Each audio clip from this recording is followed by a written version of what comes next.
Senhores telespectadores, estamos na Sala Portugal da Sociedade de Geografia de Lisboa.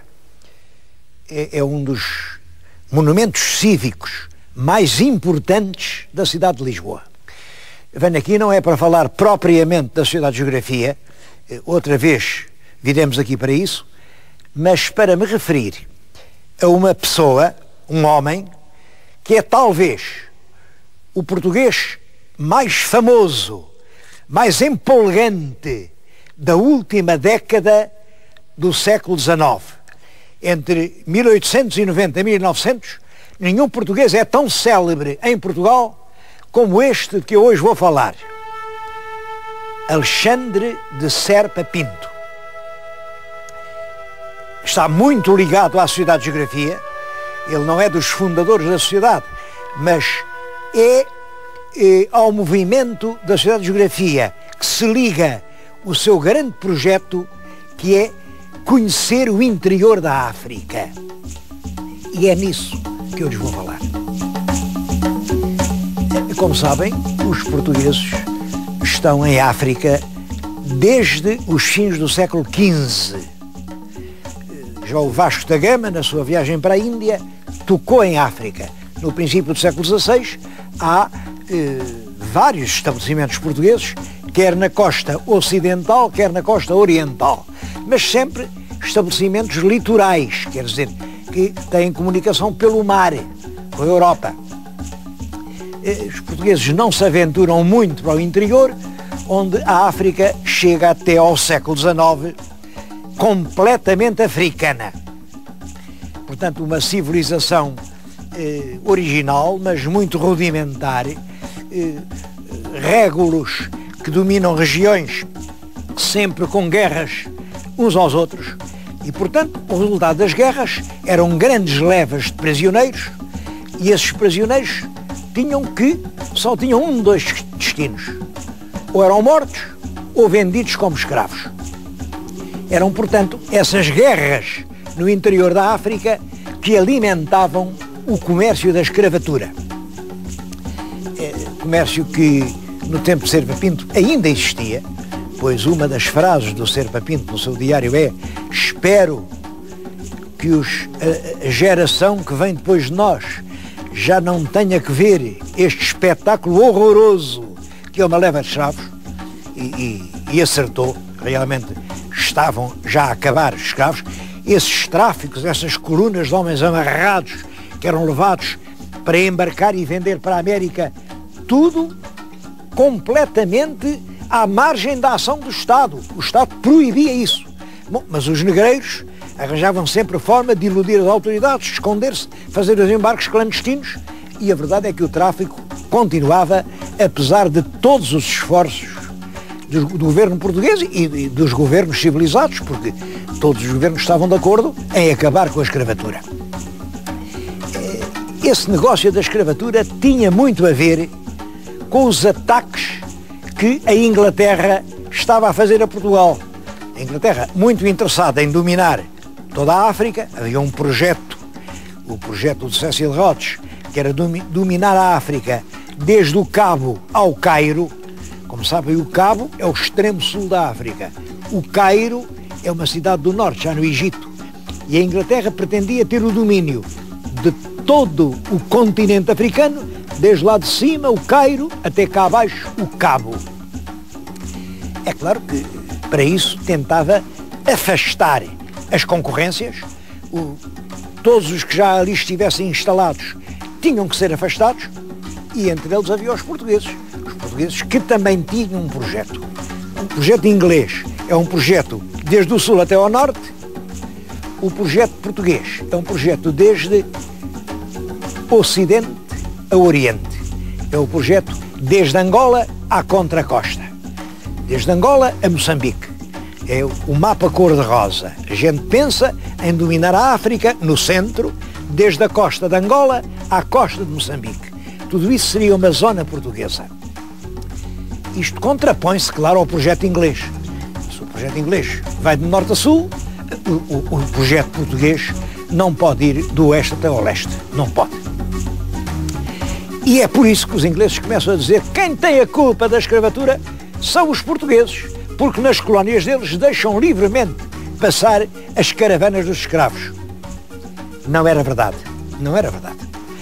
Mas é claro, nós tentamos acabar por todas as formas. Somos, aliás, os primeiros países a acabar com essa coisa atroz que era a venda de seres humanos, e uma das formas era entrar no interior da África, junto desses régulos, convencê-los, doutriná-los, ensiná-los, e portanto impunha-se dominar todo o centro da África, e assim nasce o projeto português.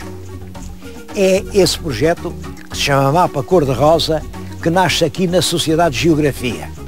A Geografia é fundada em 1875, criaram coleções magníficas. Isto é um livro que foi editado há 2 anos aqui pela Sociedade de Geografia, que se chama Tesouros da Sociedade de Geografia de Lisboa. Tem a história da Sociedade de Geografia e tem uma coleção de imagens magníficas que mostram os tesouros, um museu único em Portugal e um dos mais ricos de toda a Europa, dos objetos que os nossos exploradores no interior da África conseguiram reunir e trouxeram para aqui. Bom, é nesta altura que se situa a ação de Alexandre Serpa Pinto. Serpa Pinto nasceu numa terra perto de Sinfãs do Douro, é filho de um médico, gente rica, gente bem instalada na vida. Logo de pequenino foi levado para o Brasil, e até aos 9 anos.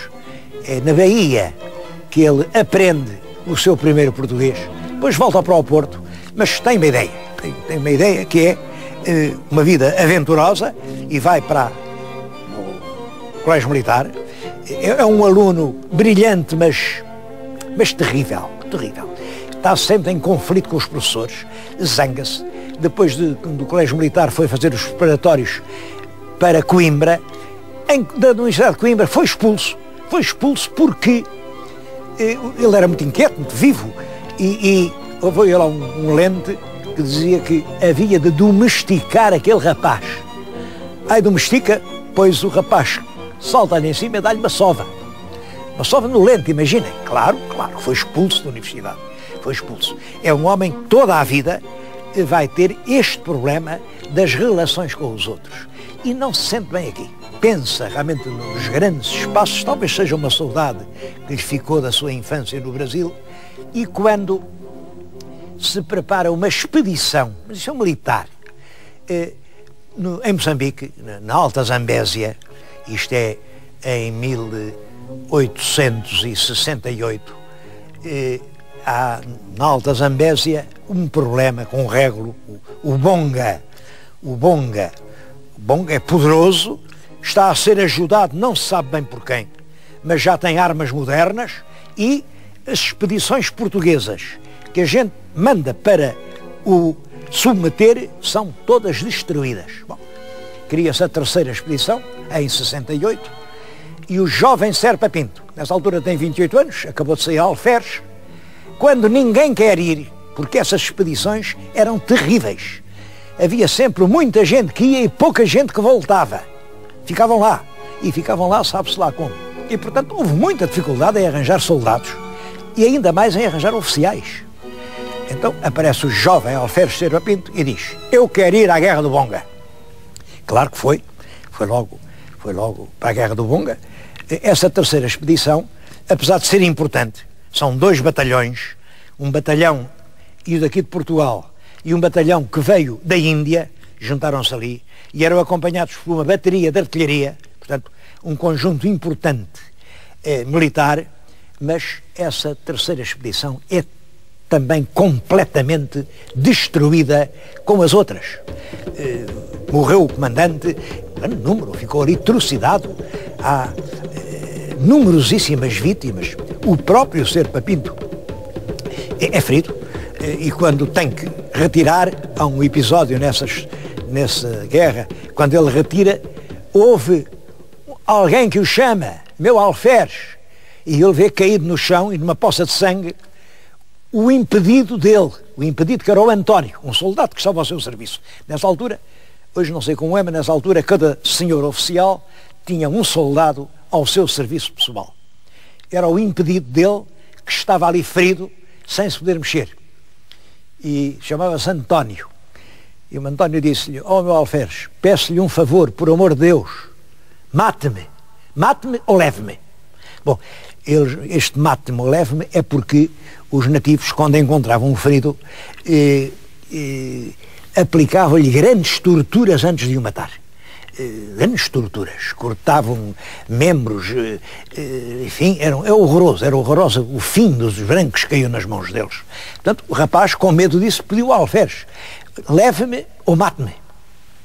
É claro que Serpa Pinto pegou no rapaz aos ombros, apesar de Serpa Pinto ser um homem de estatura modesta, ele era franzino, pequenino, mas tinha uns nervos de aço, carrega com o rapaz às costas e assim consegue retirar. Notem o que lhe salvou a vida, porque vinha atrás dele um bando de nativos, de longe, que atiravam as setas. Algumas das setas acertaram nas pernas do rapaz, mas é claro, as pernas do rapaz protegeram o corpo do próprio alferes Serpa Pinto. É esse rapaz que muito mais tarde conta essa aventura à filha do Serpa Pinto. A filha, Carlota Serpa Pinto, escreveu depois este livro, que é um livro que vale a pena ler, A Vida Breve e Ardente de Serpa Pinto.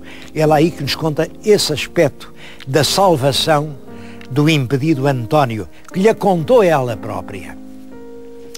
Bom, depois dessa derrota, Serpa Pinto escreve para aqui e pede para o encarregarem de qualquer outra missão. E realmente, daqui de Lisboa vai ordem para ele fazer explorações geográficas para conhecer o interior da África e para ir até o curso do rio Zambeze, para conhecer aquilo, conhecer as aldeias, os afluentes, a orografia. Tudo isso era desconhecido dos portugueses.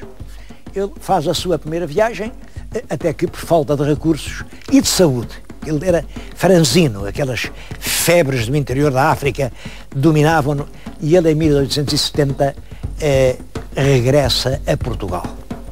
Regressa, volta às fileiras, colocam-no, primeiro em Lamego, mas lá em Lamego não o quiseram, depois colocam-no lá para os Açores, colocam-no na Horta, está lá uns anos, e depois colocam-no no Funchal, sempre longe daqui, no Funchal. Bom, ele só consegue voltar em Lisboa em 1876. Ora, em 76 acabava de ser criada, como lhes disse, criaram em 75 a Sociedade de Geografia. E a Sociedade de Geografia serve para exatamente realizar o seu sonho, explorar o interior da África. Ele dirige-se ao Ministro da Marinha e Ultramar, e pede-lhe: eu quero ir para a África, quero desvendar esse mistério da África desconhecida.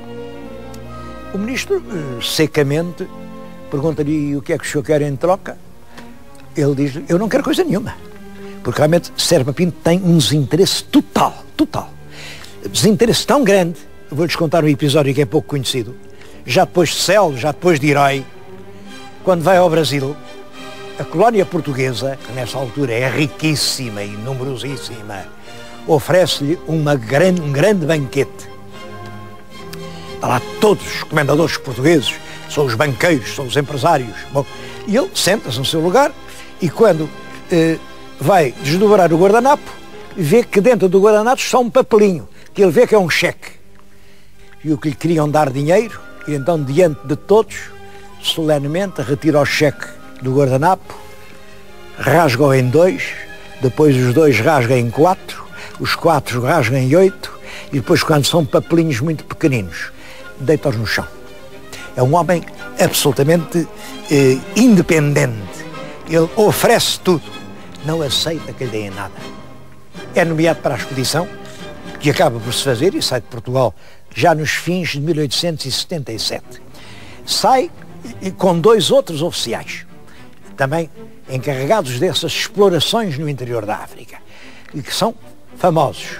É o comandante Hermenegildo Capelo e também o oficial de marinha Roberto Aivens. Vão os 3 para fazer as explorações na África. Bom, mas realmente eles não fizeram a exploração em conjunto, porque algum tempo depois de chegarem lá, e não se sabe bem porquê, o Capelo e o Aivens mandaram uma carta ao Serpa Pinto a dizer: olhem, nós resolvemos fazer isto sozinhos. Portanto, aqui deixamos-lhe a sua parte de equipamento, de armamento, de pessoal, e o senhor faça o que quiser. Ainda hoje não se sabe por que razão foi essa separação. Ela magoou profundamente Serpa Pinto. Bom, penso que há várias razões. Uma é que Capelo e Aivens eram oficiais da Armada, eram da Marinha. Serpa Pinto era do Exército. E é claro que bastava isso para gerar uma certa rivalidade. Outra é que Capelo e Aivens queriam só cumprir as instruções que levavam de Lisboa. Eles eram disciplinados e essas instruções limitavam-se a explorar o interior de Angola. Serpa Pinto queria ir mais longe. Queria sair de Angola, da costa atlântica, ir até o Oceano Índico, atravessar a África, como já tinham atravessado, por exemplo, o Stanley, o Livingstone. E isso só os portugueses, que diziam que estavam lá há muito tempo, é que não podiam dizer: eu também atravessei a África. Serpa Pinto fica assim, quase sozinho, com meia dúzia de auxiliares, e decide depois: não, eles não querem, eu vou sozinho. Bom, e é nessa altura que ele faz o seu extraordinário feito.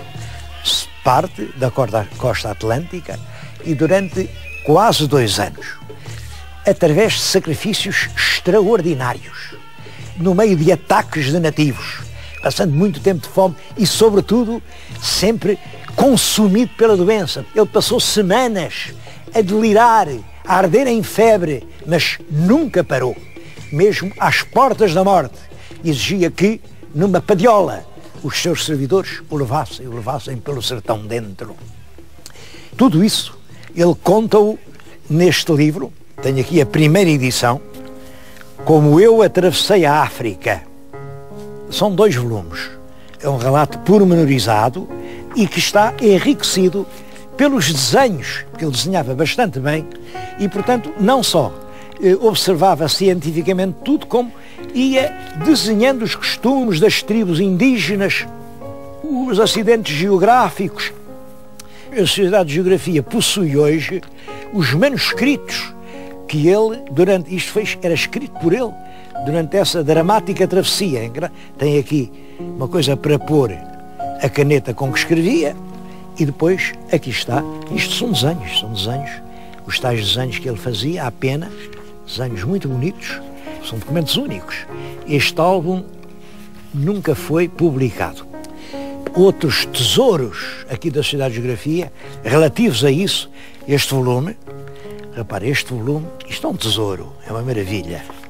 Começa por uma carta do Almirante Gago Coutinho. O Almirante Gago Coutinho diz que andou a colecionar cartas de Serpa Pinto.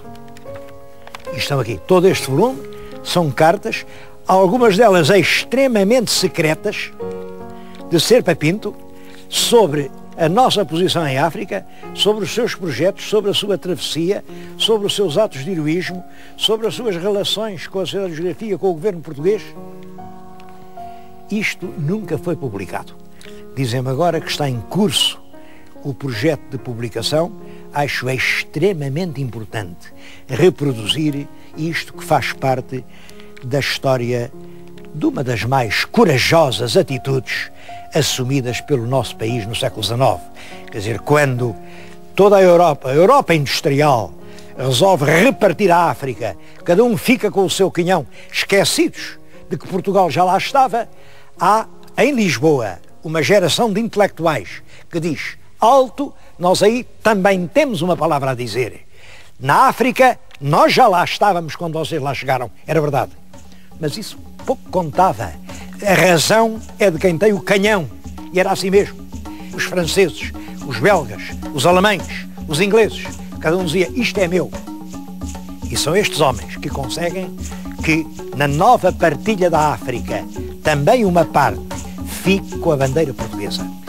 essa ação de presença, essa valentia, esse dizer, nós ainda cá estamos, ainda há Portugal, deve-se aos homens da Sociedade de Geografia e a heróis como Alexandre Serpa Pinto. Ele consegue, ao fim de 2 anos, depois de ter a vida por um fio várias vezes, chegar até Pretória. A ideia dele era chegar a Lourenço Marques, mas entre Pretória e Lourenço Marques, toda a região estava ocupada pelos Zulus, em guerra, a famosa Guerra dos Zulus. E, portanto, era impossível chegar a Lourenço Marques.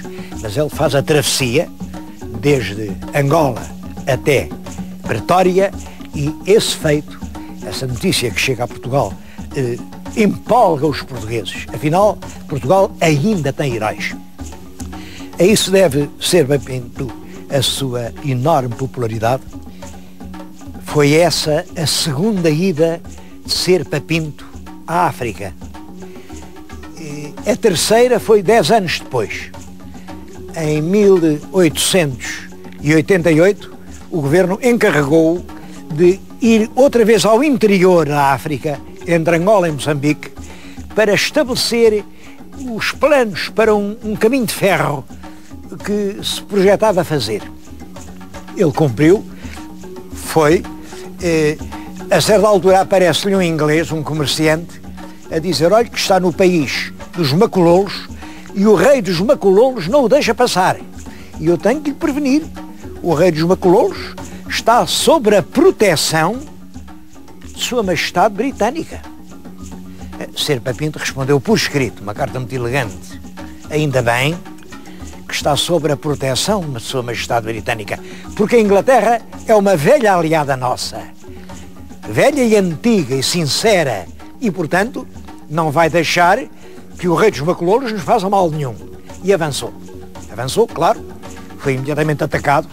Ele, com os seus homens, desbaratou o ataque. E, quando já julgava vencidos, os Macololos voltaram e vinham à frente 2 negros, trazendo 2 bandeiras inglesas. Os atiradores do Serpa Pinto, que eram quase tudo africanos, com pontaria, abateram os homens que traziam as bandeiras inglesas. E foi essa a razão do terrível ultimátum de 1790. Depois do ultimátum, é claro, Serpa Pinto, que é o homem que diretamente provoca essa situação, é aclamado como um grande herói. Depois disso ele teve ainda uma vida, ainda foi governador de Cabo Verde, e vou-lhes contar um episódio curioso. Ele era governador de Cabo Verde e nessa altura havia lá na cidade de São Vicente um boi garanhão, que era o que cobria as vacas e, portanto, era o pai de todas as vitelas que se cozinhavam na cidade. Portanto, chamavam ao boi o cozinheiro. Era o nome do boi, o cozinheiro. Era famoso, um grande animal. Mas a essa altura o boi enlouqueceu, investe na cidade, toda a gente se fecha em casa, como é que vai ser? E toda a gente se lembra do valente governador. Dizem, o governador é um grande atirador, vão chamá-lo, e Serpa Pinto vem com a sua carabina, a poucos metros aponta à cabeça do boi enlouquecido e fulmina-o com um tiro. Um jornalista da oposição manda logo telegrama para Lisboa.